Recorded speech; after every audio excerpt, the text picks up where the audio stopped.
சுற்றுலா சொந்தங்களுக்கு வணக்கம். பார்த்தீங்கன்னா, இப்போ நம்ம வந்து மலை ஏற ஆரம்பிச்சுட்டோங்க.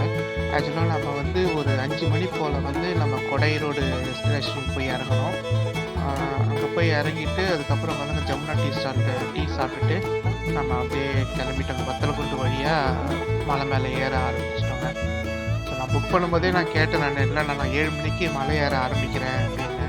"நீங்க வரதே வந்து 7 மணி ஆயிடும் சார். எப்படி நீங்க மலை ஏறும்போது விடிஞ்சிடும். அதனால ஒண்ணும் ப்ராப்ளம் இல்ல. மேக் மை கேப்ஸ்ன்னு சொல்லிட்டு எல்லாமே டிஸ்கிரிப்ஷன்ல குடுத்துருக்கீங்க. எந்த கேப் புக் பண்ணியிருக்கேன் அப்படின்னு சொல்லிட்டு. ஸோ அதனால ப்ரொஃபஷனலா பண்ணிட்டாங்கங்க. கரெக்ட்டா நம்ம போய் இறங்குனோனே அவரு வாசல்லயே கார் வச்சுட்டு ரெடியா இருந்தாரு. வந்தாரு டக்கு டக்குன்னு போய் எடுத்து போட்டுட்டு உள்ளார போயிட்டோம். அப்புறம் டீ குடிக்கணும் அப்படின்னு சொன்னேன். ஸோ நாங்க போய் நிறுத்துறோம் சார் அப்படின்னு சொல்லிட்டு அங்க போய் நிறுத்துனாரு. ஸோ எல்லாமே அந்த கேப் எல்லாமே வந்து நல்லா ப்ரொஃபஷனலா பண்ணாங்க. நான் ரெக்கமெண்ட் பண்ணுவேன். ஆனா நீங்க கொஞ்சம் ஜாக்கிரதையா இருக்கணும். ஏன்னா கடைசி நாள்ல கொஞ்சம் இதுவாயிடுச்சு. பட் ஸ்டில் மத்த இதுவெல்லாம் எதுவும் இல்ல. ஆப்பரேஷன்ஸ் எல்லாமே பயங்கர ப்ரொஃபஷனலா இருந்துச்சு. நீங்க நம்பி போலாம். ஆனா அதே போல 1க்கு 2, 3 இடத்துல வந்து விசாரிச்சுக்கோங்க. அவங்க ஒருத்தவங்களே டிபெண்ட் பண்ணியிருக்காதீங்க. ஏன்னா பேமெண்ட் சம்டைம்ஸ் திடீர்னு அவங்க ஹைக் பண்ணி விட்டுறாங்க. ஸோ அது கொஞ்சம் பார்த்துக்கோங்க. ஆ அப்படியே போனோங்க. நம்ம பாட்டுக்கு போயிட்டோம். அங்க போயிட்டு சரி அந்த கொஞ்சம் ஃபோட்டோஸ் எல்லாம் எடுத்துட்டோம். சீனரி எல்லாம் நல்லா இருந்துச்சுன்னு சொல்லிட்டு எடுத்தோம்.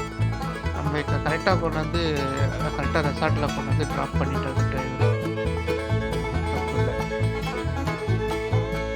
இப்போ போற வழியில சீனரி, அந்த காது அடிக்கிறது, அந்த சில்னஸ் அதெல்லாம் ஒரு விதமான ஃபீல். அந்த ஃபீலுக்காக தான் நம்ம ஆக்சுவலா அங்க போனதே. இந்த வாட்டி நம்ம போனது வந்து நல்ல லக்ஸரி ட்ரிப் மாரி போயிட்டோம். நல்ல பயங்கர லக்ஸரியா போனோம் ட்ரிப்பு. அதனால வந்து நல்லா என்ஜாய் பண்ணோம். ஆக்சுவலா நம்ம போன ட்ரிப்ப வந்து நல்லா என்ஜாய் பண்ணிட்டோம்.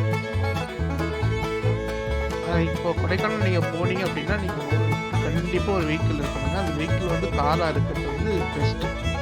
அதுல தான் வந்து நம்ம சமாளிக்கலாம். அதனால கொஞ்சம் காஸ்ட் வந்து கொஞ்சம் ஜாஸ்தி தான். வெறும் காரா இருக்கிறதுனால.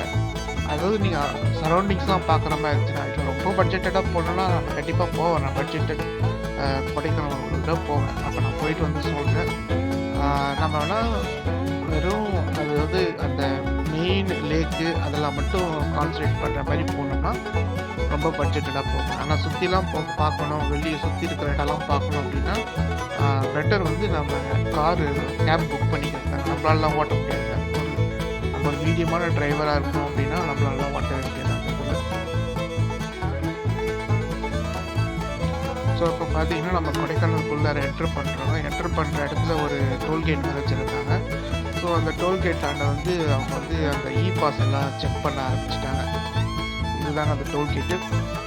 அப்படியே இந்த டோல்கேட் தாண்டின உடனே நமக்கு அந்த சில்வர் ஃபால்ஸ் இருக்கும். ஸோ அதனால அடுத்த வீடியோல போடுறேன். ஸோ இந்த டோல்கேட் வரைக்கும் இந்த வீடியோ. முன்னாடி எல்லா வண்டியும் அவங்க நின்னுட்டு எல்லாருக்குமே அந்த பாஸ் காமிச்சு தான் உள்ளார போகணும் அப்படின்னு சொல்லிட்டாங்க. ஸோ அதனால வந்து அவங்களுக்கு பிஸ்னஸ் ரொம்ப பாதிக்கும் அப்படின்னு சொல்லிட்டு சொன்னாங்க. நிறைய பேர் வந்து கொடைக்கானல் இல்லாமல் எல்லாரும் மூணாருக்கு போயிட்டாங்க.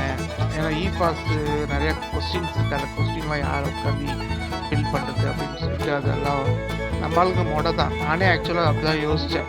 என்னது பாஸ் அப்படின்னு நம்ம லாஸ்ட் செகண்டில் சரி அம்மா வராங்களே அப்படின்றதுனால தான் நம்ம சரி போகலாம் அப்படின்னு சொல்லிட்டு கன்ஃபார்ம் பண்ணி போனோம். இல்லைன்னா கூட நான் கூட அப்படியே கேன்சல் பண்ணிட்டு தான் இருந்துகிட்ருப்பேன். ஸோ பாஸ் காமிக்கிறாங்க. டோல்கேட்டில் பாஸை காமிச்சிட்டு நாங்கள் போயிட்டோம். அடுத்து சில்வர் ஃபால்ஸ் வீடியோ பார்க்கலாம்.